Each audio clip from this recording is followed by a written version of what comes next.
Hello, and welcome to Storytime Favourites with James and Jen. The Night Before Christmas by Clement C.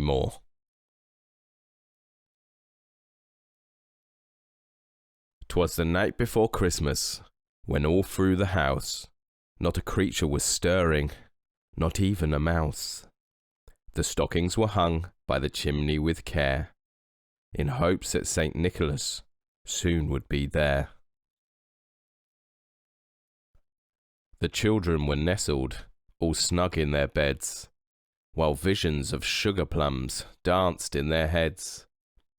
And Mamma in her kerchief, and I in my cap, had just settled down for a long winter's nap. When out on the lawn there arose such a clatter, I sprang from my bed to see what was the matter. Away to the window I flew like a flash, tore open the shutters, and threw up the sash. The moon on the breast of the new fallen snow gave the lustre of midday to objects below, when what to my wondering eye should appear but a miniature sleigh and 8 tiny reindeer, with a little old driver so lively and quick, I knew in a moment it must be Saint Nick. More rapid than eagles his coursers they came, and he whistled and shouted and called them by name.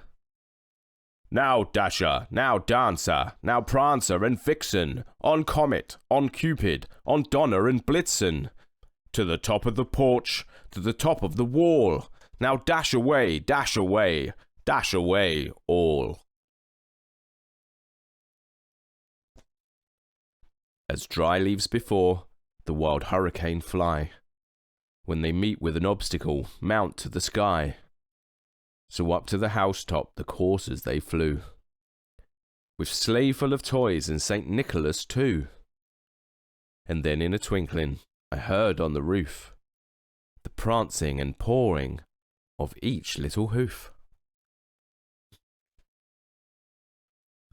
As I drew in my head and was turning around, down the chimney St. Nicholas came with a bound.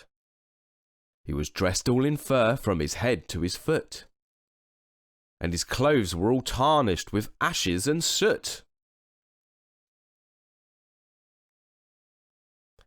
A bundle of toys he had flung on his back, and he looked like a peddler just opening his pack. His eyes, how they twinkled, his dimples, how merry! His cheeks were like roses, his nose like a cherry. His droll little mouth was drawn up like a bow, and the beard on his chin was as white as the snow. The stump of a pipe he held tight in his teeth, and the smoke, it encircled his head like a wreath. He had a broad face and a little round belly that shook when he laughed like a bowl full of jelly.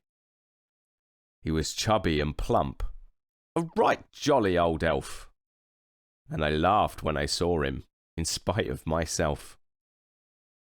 A wink of his eye and a twist of his head soon gave me to know I had nothing to dread. He spoke not a word, but went straight to his work, and filled all the stockings, then turned with a jerk, and laying his finger aside of his nose, and giving a nod, up the chimney he rose. He sprang to his sleigh, to his team gave a whistle, and away they all flew like the down of a thistle. But I heard him exclaim ere he drove out of sight, "Happy Christmas to all, and to all a good night."